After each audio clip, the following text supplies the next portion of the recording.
저는 사실 근데 그거는 감정적인 그게 아닐까라고 생각을 해요. 효과가 다를 수는 있겠죠. 왜냐면 그거의 양이 원래의 양이 이제 뭐 30% 들어있을 수도 있고 70% 들어있을 수도 있고 강한 진통제 먹은 거하고 약한 진통제 먹은 거하고는 효과가 다르게 나타날 거예요.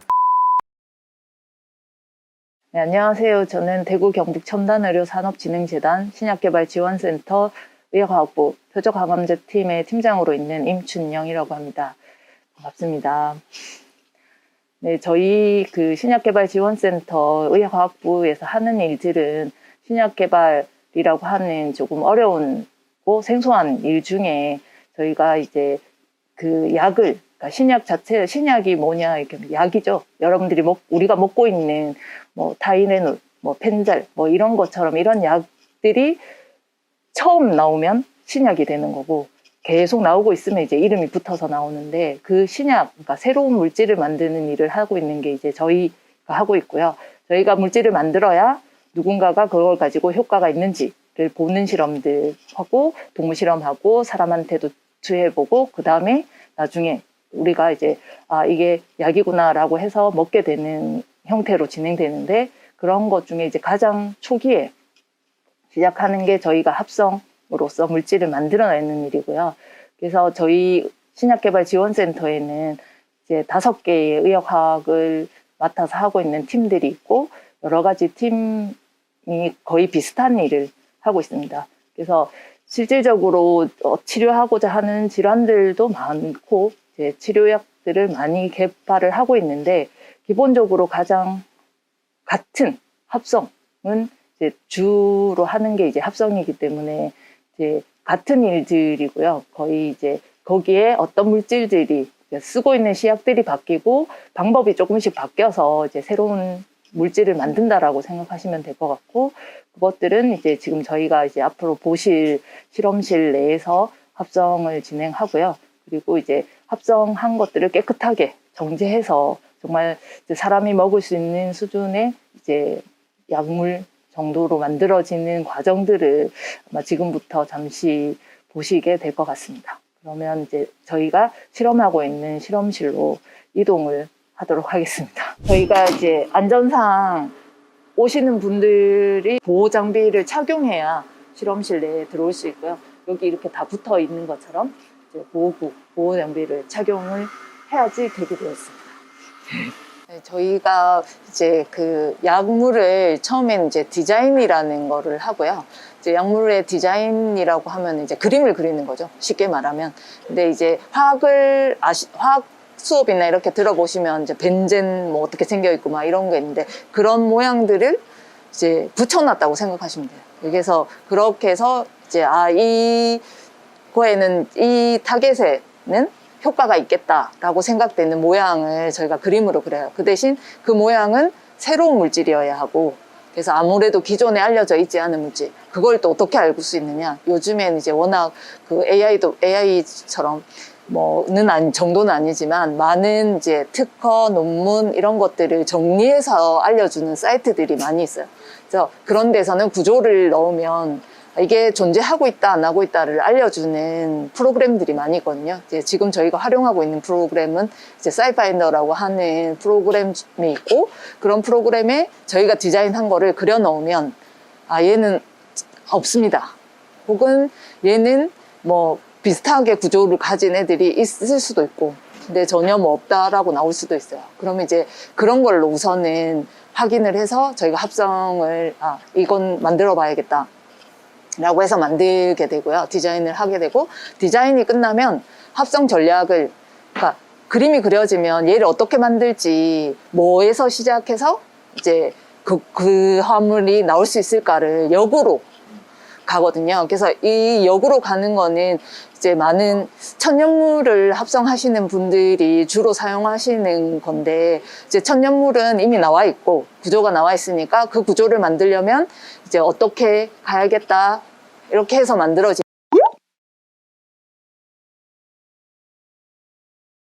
대부분 저희는 실험은 후드 안에서 진행하고요. 100% 다 후드 안에서 진행하고 그거는 이제 유기 물질들을 되게 많이 써요. 갖고 메탄올, 뭐 에탄올, 뭐 아세톤 이런 것들을 많이 쓰기 때문에 이제 그런 부분들이 다 후드 안에서 이루어지게끔 해서 이제 후드 안에서 반응을 걸고 이제 그 반응이 완료가 되면 이제 정제하고 이렇게 하는 일들을 해서 마지막에 이제 저희가 가장 깨끗하게 이제 순도가 높은 물질을 만드는 일을 하는 것까지가 이제 저희가 하는 일인데 그 이제 보면 스텝별로 저희가 이제 다 정제도 해서 이제 가기 때문에 그런 것들을 하기 위해서 이제 어떤 실험들을 하고 있는지를 볼 수 있고요. 그리고 대부분 이제 마지막에는 그래도 이제 가장 깨끗하게 분리하기 위해서 프랩이라는 장비를 써서 이제 실험을 분리를 하는 작업을 하는데 이제 프랩이라는 장비는 이제 그 역상으로 물과 아세토나이트릴이라고 하는 유기용매를 써서 이제 분리능에 따라 이제 그 물질을 찾아내는 것으로 이제 분리를 하는 장비예요. 그래서 그 장비를 쓸 건데 지금 저희 이승현 연구원이 하려고 하는 실험 이제 분리가 이제 지금 프랩이어서 제가 이제 방금 말씀드린 거였고요. 이제 지금 보고 계시는 게 저희가 이제 반응을 건 상태라고 생각하시면 되는데 이 반응을 건 상태는 반응은 실온에서도 할 수 있고요. 실온은 이제 그냥 온도에서 할 수 있고 혹은 온도를 냉각을 해야지 되는 경우에는 아이스베스나 뭐 얼음, 물 이런 거 사용해서 이제 냉각시키기도 하고 혹은 온도에 따라서는 뭐 마이너스 78도까지 떨어뜨려야 되는 경우에는 드라이아이스나 뭐 이런 거 활용해 가지고 온도를 떨어뜨리기도 하고 지금 보시는 거는 가열을 하고 있는 거예요. 그래서 반응을 보낼 때 이제 가열해서 반응을 보내야 되는 경우들이 있어서 지금은 이제 가열하는 걸로 하고 있고 지금 이 보이시는 중간에 보이는 게 냉각기라고 생각하시면 되고 요즘에는 이제 거의 냉각 주변에 아무것도 없잖아요. 물이나 이런 거 쓰지 않고 안에 냉각을 할 수 있는 자재가 들어가 있는 이제 장비들이 이제 팔고 있거든요. 그래서 가격은 조금 비싸지만 차라리 이제 그거 사가지고 물을 안 쓰고 이렇게 냉각을 하는 일들을 이제 반응을 걸어서 이제 저희가 사용하고 있고 이제 반응이 이제 종료가 되면 이제 온도를 낮추어서 이제 실온까지 온도를 낮춘 다음에 그다음에 이제 워컵이라고 얘기하는 이제 그 안에서 저희 원하는 물질을 이제 뽑아내는 일들을 이제 진행을 하게 되고요. 는 UV 램프라고 365에서 294. 네. 저희가 그 약물에 따라서 조금씩은 다를 수 있는데 기본적으로는 254 파장에서 나오는 거를 기준으로 해요. 그래서 우리 약물들이 이거는 이제 TLC를 볼 때 사용을 하는데 이렇게 이런 식으로 지금 여기는 지금 발색을 했기 때문에 조금 덜 보일 수 있는데 이게 UV로는 기본적으로는 전개액을 올린 다음에 UV 램프로 확인을 하거든요. 그래서 그렇죠. 네. 그래서 보통 이제 연필로 이렇게 동그라미를 치거나 뭐 이렇게 해서 이제 얼마만큼 변화가 있다 이렇게 보는데 이렇게 보이시죠? 그러니까 이런 식으로 이제 UV 램프를 통해서 어느 위치에 화물이 있는지를 이제 이렇게 표시를 볼 수가 있어요. 이게 이제 저희가 UV 램프를 활용해서 하는 거고요. 기본적으로는. 근데 이제 UV에 안 보이는 물질들이 있어요. UV에 보이는 물질이라고 하는 것들은 벤젠처럼 고리가 완전히 이렇게 꽉 차 있는 녀석들이나 뭐 이런 애들은 그게 이제 UV 램프에 잘 보이는데 아무것도 들어있지 않은 그냥 이제 막 탄소만 쭉 길게 내있다 이런 애들은 UV에 안 보이거든요. 전혀 안 보여요. 그러면 이제 그런 애들은 그럼 어떻게 확인을 할 거냐? 그럴 때는 이제 뭐 발색을 한다든지 그 특유의 갖고 있는 뭐 색감이 있으면 이런 식으로 이제 발색약들이 있거든요. 그냥 발색을 시켜서 이제 그러면은 약물이 여기 있구나를 표시할 수 있는 방법도 있고 이제 아예 그렇게 안 되는 것도 있긴 하지만 대부분 이제 그런 식으로 해서 찾는다고 생각하시면 됩니다. 저희가 이제 방금 전에 반응을 걸었던 것들을 이제 반응이 이제 종결되고 나면 거기 안에는 이제 하나의 물질만 있는 게 아니라 여러 가지 물질들이 존재를 하고 있어요. 그래서 그 중에서 내가 필요로 하는 물질만 이제 찾아내는 일들을 해야지 되는데, 아까 UV로 이제 확인을 했잖아요. 그래서 그거를 여기다가 이제 적용해서 한다고 생각하시면 될 것 같은데, 이걸로 이제 분리를 하는 거예요. 지금 UV의 형광을 이용한 분리라고 생각하시면 될 것 같거든요. 지금 옆에 보시면 이게 칼럼, 네, 실리카겔 칼럼이라고 하는데, 좀 전에 보신 이 TLC에 지금 이게 실리카겔이라고 해서 부착시켜 놓은 거거든요. 그러니까 얘를 여기 안에 넣어 놨다고 생각하시면 돼요. 그래서 거기다가 이제 우리가 원하는 물질을 로딩하고 한 다음에 이제 유기용매를 흘려보내면, 아까 전에 말씀드린 것처럼 전개액이 있었잖아요. 그러니까 전개액 비율만큼 해가지고 하면 지금 보시는 것처럼 이렇게 나온다고 생각하시면 돼요. 그냥 저희가 이제 쉽게 보통 약을 만들 때 이제 파이널이라고 얘기하는 마지막 그 약물을 한 10mg 나오면 많이 나왔다고 얘기해요. 그러면 보통 한 2, 3mg만 있어도 효과는 볼 수 있거든요. 그래서 지금 저희가 하는 스케일들 자체가 되게 조그만한 스케일로 한다고 생각하시면 되고, 그렇게 해서 체중이 한 2mg 혹은 1mg만 나와도 효과를 확인할 수 있고, 그 효과를 확인했는데 효과가 너무 좋아, 그러면 스케일을 키워가지고 좀 더 이제 만들어가지고 이제 다른 실험들을 추가하기도 하고, 근데 효과가 하나도 안 나와, 그럼 굳이 더 이상 만들 필요 없으니까 끝, 이런 식으로 가는 거거든요. 그래서 지금 이 반복된다고 생각하시면 될 것 같아요. 이거는 이제 다 분리된 결과 창이고요. 설정된 메소드대로 하다가 이제 컴파운드들이 분리돼서 내 원하는 프로덕트까지 받으면 이제 기계 멈춰지고, 그러면 분리가 끝나는 거예요. 여기 저거 그래프가 네. 뭔지 설명해 주실 수 있을까요? 이게 이제 UV가 보이는 선인데요. 이게 0.1이나 0.2처럼 얼마 이상 감지가 되면 받게 설정이 돼 있어요. 그래서 이제 그만큼 UV 감지가 되면 여기 받아지는 애들이고, 그렇게 해서 제 컴파운드가 분리되는 거를 얻는 거예요. 그럼 여기서 제일 많이 분리된 지점을 나중에 찾는 거네요. 네네. 여기가 지금 이제 그래프가 제일 많이, 빨간색이랑 파란색이 제일 많이 분리되어 있으니까 이 지점에서 나오는 게 제일 의미가 있다 이렇게 보는 거예요. 그건 아니고 이거는 이제 반응 보내고 LCMS 체크했을 때 나오는 리텐션 타임이 있거든요. 그 리텐션 타임 보고 이제 물이랑 아세토나이트릴 비율을 조정해가지고 분리되게끔 설정해서 나오는 거고, 얘가 제일 크다고 해서 받는 건 아니에요. 내 프로덕트인 건 아니에요. 네. 요 밑에 X 값이 시간이고 위에 Y 값이 UV 감도. 이 장비는 저희가 이제 그 디자인한 구조를 그림을 그리는데, 그 그림 그린 게 보면 이제 그림 안에 이제 수소를 갖고 있는 위치들이 있어요. 그래서 그 위치들이 이제 나타나는 거를 보는 장비라고 생각하시면 될 것 같고요. 그래서 지금 이제 그냥 찍을 수는 없고 용매에 하셔도 됩니다. 용매에다가 녹여서 저희가 이제 이 장비에 넣고 찍는다고 생각하시면 되고, 지금 이미 이제 찍고 있는 상태고요. 지금 보이실 거예요. 지금 끝나서 하나가 나온 거고. 네.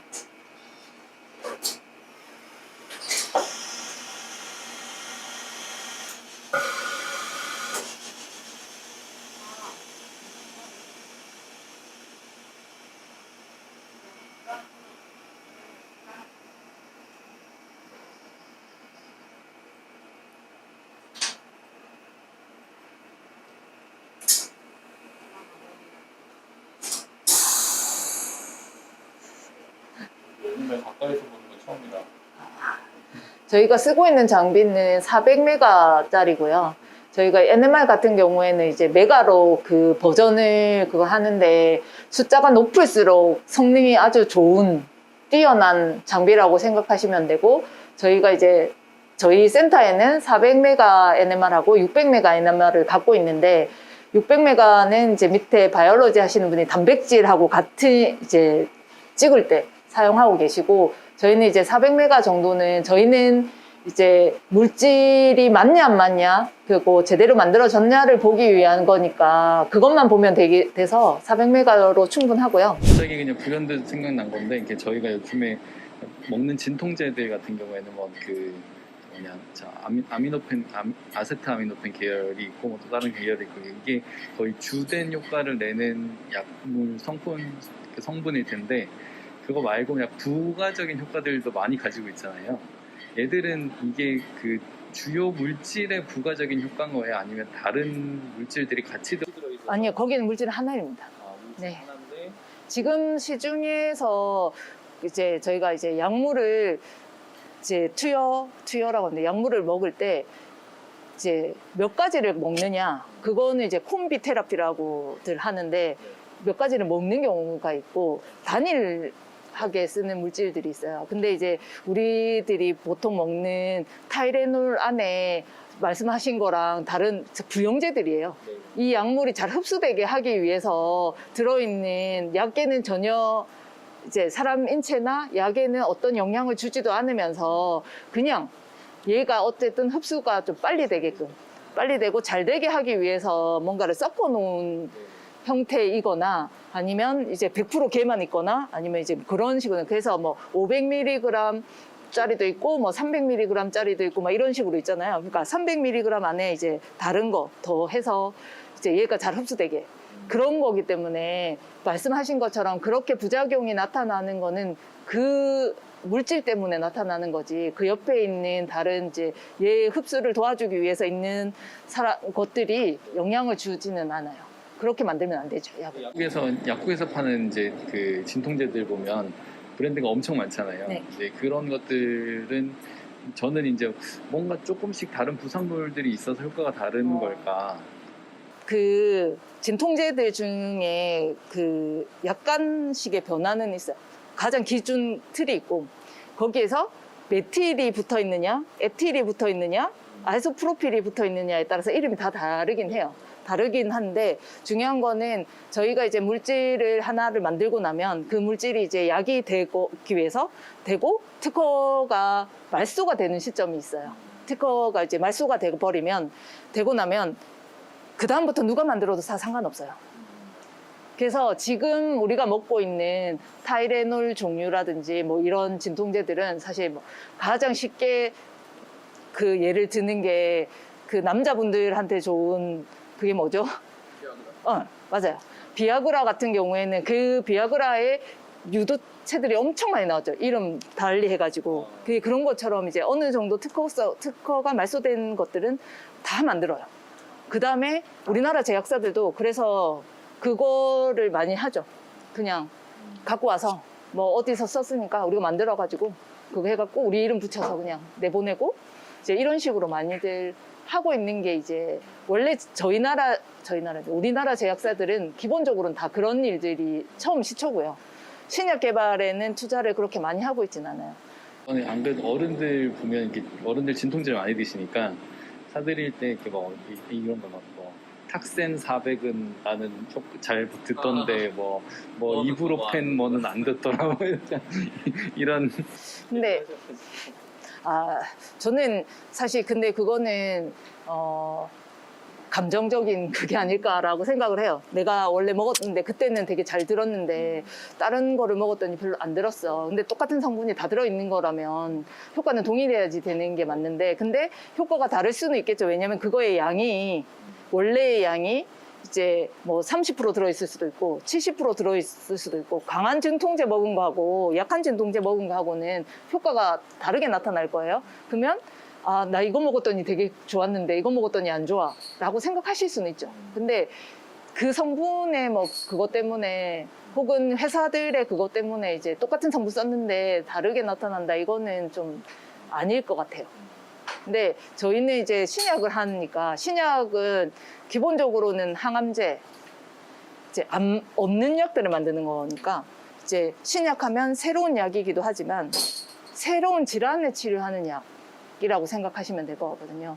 그래서 지금 뭐 진통제 엄청 많이 나와 있죠. 그래서 진통제는 사실 잘 연구를 많이 안 해요. 안 하고 기본적으로는 이제 항암, 암도 요즘에는 이제 뭐 웬만한큼 치료가 되는 암들은 안 해요. 다 이제 백혈병 중에도 뭔가 이제 뭐가 변화가 돼서 이제 변형돼 있는, 그러니까 사람의 인체가 사실 많은 변화를 하잖아요. 그리고 약을 계속 먹으면 그 약에 따라서도 내 몸을 변화시켜 버리는 경향이 있어요. 그래서 원래 내가 치료 목적으로 그 약을 먹었는데 그 약을 먹다 보니까 이렇게 쉽게 말하는 내성이라고 얘기하잖아요. 그래서 내성이 생겨버리면 그 어느 위치를 바꿔버리는 게 작용하는 곳을 바꿔버려요. 그러면 이제 약이 안 들어. 그러면 그 약에, 그 병에 또 새로운 약을 또 찾아야지 되고, 이런 식으로 이제 되기 때문에, 뭐, 예를 들자면, 유방암 치료제 중에도, 유방암도 뭐, 3중 유방암이 있고, 이제 유방암 여러 그게 있는데, 이제 그런 것들, 이제, 그거, 이제 뭐, 어떤 신장암도 이제 구분이 되게 좀 되거든요. 그래서 이제 난치성이냐, 아니냐. 뭐 치료할 약이 있냐 이런 거에 따라서 이제 그게 다르다고 생각하시면 되고요. 그래서 지금 저희들이 하는 연구들은 대부분 다 난치성이라든지 혹은 이제 약이 없는 그런 쪽으로의 연구들을 좀 더 많이 하고 있고, 이미 알려진 약들이 있는 것들은 굳이 이제 더 추가적으로 이제 정말 획기적인 약이 아니면 약을 쓸 때 단계가 있어요.